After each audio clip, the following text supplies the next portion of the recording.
to the first event for our Brightonian roaming reporter, Sean Sullivan, donned with his Last Bell Boxing cap. Yeah, there we go. Rocked up to the Channel 5 show for Last Bell Boxing on Friday night. Right, Sean, take it away, mate. Tell us all about your night. Yeah, it was absolutely brilliant. I mean, as I said in the chat, it was my first actual sort of live experience being at a boxing, and it was absolutely unbelievable, really. I mean, from the start, it was just full of drama with Matty Harris. He knocked out the Ukrainian guy who was boxing in the first round. I mean, that was unbelievable, really. I mean, fair play to the guy from Ukraine. He come to give it a fight, but unfortunately, he was absolutely outclassed, and yeah, he was put to sleep in the first round. But after that, it was unbelievable, really. We had Mick Conlon on the undercard. I was a bit, unimpressed by him, really. He was, okay. Yeah. I mean, every time he got hit, you sort of worried he was going to be knocked out because he didn't have the sort of reflexes or the defense that he once may had. So let's hold your thought there. I know you're on a run, but that's really interesting because everyone's talking about the potential of Mick Conlon against Josh Warrington. And, we've seen that Josh isn't quite the fighter he was. Having said what you've just said, Sean, I know this is Mick's first fight back for a while. Having said what you've just said, what happens with him and Josh Warrington if it happens? Yeah, I mean, it's not a fight I want to see, to be honest. It's a bit of a fight of the two washed-up has-beens, if I'm being honest, if I can say that. I mean, I know that Mick's got the European title fight that they announced in the ring after, and they brought the European champion over. But, yeah, I mean, he didn't really have a lot of power in his punches, to be honest. I mean, the guy he boxed was someone from Kolkata in India. I expected Mick to sort of stop him to put a statement on, really, but he sort of laboured to a points decision. I'm not really sure how much he's got left. I don't think he's going to win the world title. It's a bit of a case of why is he still boxing for me. Yeah, it's interesting, isn't it? Because he did retire. He's clearly not got it out of his system and needs to come back. A lot of fighters do it. A lot of fighters feel they haven't got the itch away from the knuckles or out of the system or whatever you want to call it. And he needs this second wind. Before Sean carries on with the rest of the card, Daz, same question to you that I've just put to Sean, please. I sort of echo what Sean said, to be fair. I won't be overly keen to see that fight. It'd just come down to a case of who's got what left, I think. And that'd be it. Who's got more in the tank. I wasn't really impressed with Mick Conlon on Friday. So, I don't know, mate. It's just a fight I wouldn't really want to see. If I were pushed to pick, I think I'd pick Warrington, to be fair. Okay. I don't think Warrington's got a lot left either, but I think it's one of them, mate. You're right. It is just a case of who's got what left. And it's a real shame. It's a real shame we're talking about either of them like this.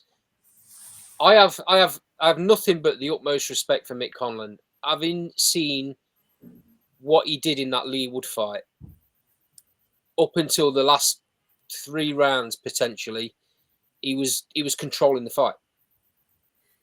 Anyone that says anything different are just completely biased. I'm biased. I'm a massive Lee Wood fan, but that's fact.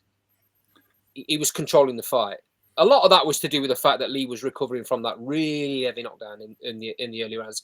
But even so, excuse me, even so, Mick Conlon was controlling the fight. I was absolutely certain that he would win a world title. Absolutely certain. I'd have put my mortgage on it. But it didn't quite happen. I think the fight against Lee took a lot out of him. The knockdown, obviously, the knockout at the end was really bad, and and the following consequences and all of that. Yeah, he just wasn't quite the same fighter, I don't think, after that fight, and which is a shame because he was such a talented lad. It just didn't happen after that. It is what it is. Like I say, what right have I got to say a fighter shouldn't be fighting? I don't have any right. He feels he needs to come back and he needs to get out of the system, and that's fine. That's fine. When I first heard the potential of that fight happening, I wasn't interested either. I know some of the lads that are on our WhatsApp group that come on the show, they're quite excited by it. They think it, and to be fair, it will sell an arena out and it will do massive numbers and it will generate an unbelievable atmosphere. The Irish travelling fans that came to Nottingham for that Wood Conlon fight were raucous. The Leeds fans, I've been to that Leeds arena on a Warrington fight night, and it's ridiculously noisy. So it'll make for a really entertaining crowd atmosphere. Whether the fight will be entertaining or not, it probably will be because they may be both at the same level, lads. So you might find it's a really good fight for as long as it lasts. But it won't be Michael Conlon at his best, and it won't be Josh Warrington at his best, which is a shame because them two fighting each other in the prime would have been fantastic. Sorry, Sean, I cut you short halfway through your little rundown. So carry on, please, mate. Yeah, I was just saying, I'm not totally sure that we'll get that fight because Conlon's been announced to fight for the European title against Lorena. Which, if it was the European title, it's likely that could happen after that, isn't it? Yeah, well, they announced it in the ring after he won, so that's his next fight. Yeah. But after seeing him the other night, I'm not really sure he's even at that level, to be honest, because, every time his opponent hit him with anything of note, he seemed like to go into his shell. And Conlon's never been the biggest puncher himself, so I'm just concerned for him, really, because I think he's at the stage now where, he needs to sort of consider, has he got a future, to be honest, because he sort of just seems that he's there because of his potential rather than his ability, if that makes sense. Sean, tell us about the shock of the night. Oh, yeah. I mean, there was a few, but I think for me it was Dan Toward losing to the real King Kong. And that would have been Kasua Masaruhu. I mean, he was absolutely a great character. I mean, he come over to the press. I mean, he was almost begging for interviews, to be fair. But, I mean, he was fighting out the Peacock Gym. So they've took him on. And no one expected him to win. I think I think the odds of him to win were like 15-1 for the fight. And what happened? What happened, Sean? Because we've seen Dan a number of times now. He's not looked in any danger in any fight. Did he just get caught cold? No.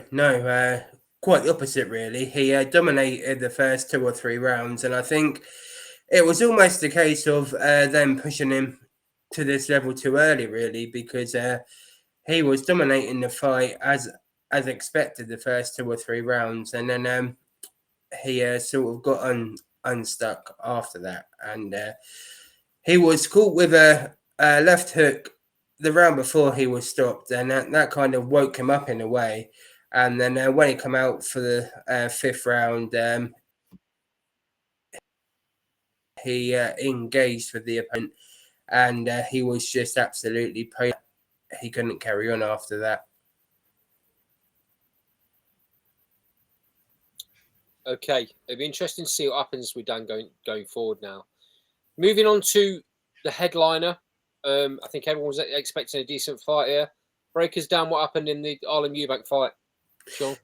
Yeah, the first sort of 2-3 rounds, they're very cagey. Neither fighter threw many punches, but when Harlem got going, he sort of took advantage, and there was only going to be one winner, really. I mean, fair play to Tyrone. He must have bought, I don't know, maybe 200-300 fans from Belfast. So there was quite a bit of support for him. But as the fight goes, it was sort of only one-sided and going one way. I mean, when Harlem got going, as I say, the first 2 or 3 rounds, it was quite cagey.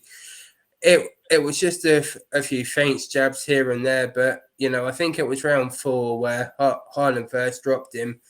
And I don't know if you guys saw the interview after the fight on IFL where Tyrone got dropped. I think it was in the 5th, and it was called a low blow. But Tyrone said, "Yeah, I should have been dropped, you know, four times," because he made the most of that. But it was a genuine body shot, and I think, you know, for Harlem, it was almost his coming out party. I don't think he is a 147. I think 140 is his weight. Right. I think the only reason he's at 147 because he wants the Conor Ben fight, but I think Chris Eubank Jr. will deal with that. Yeah, it was interesting to see him because they was all there, sort of Chris Senior, Chris Jr. and it was almost like, I don't know, Jeremy Kyle, I suppose you could sort of label it as there was almost a barrier between them both. They didn't interact at all during the night. Really? Yeah, I mean, it was quite sad, really, because you would think this would bring them all together, but it seemed to do quite the opposite. Oh dear. Oh dear.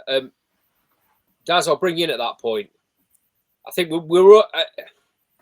I've made it very clear of my opinion on the Eubank Jr. Conor Ben fight. I'm not going to go over it again because it just makes me mad. So, but I think we're all hoping that Senior would be part of that. Well, call it a show. I'd call it something else, but I think for it to mean anything, it needs to have Senior and it needs to have Nigel. Nigel's doing his bit.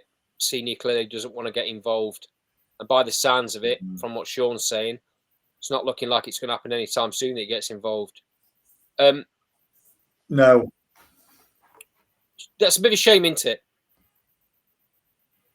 Mate, I think all of us that watched Ben Eubank Seniors, I think we all want to see Chris Jr. strut to the ring with his dad to Simply the Best. Yeah. You know what I mean?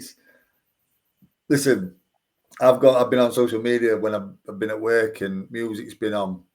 Simply the Best comes on, and I've said, why do I feel the need to strut around like Chris Eubank every time this song comes on?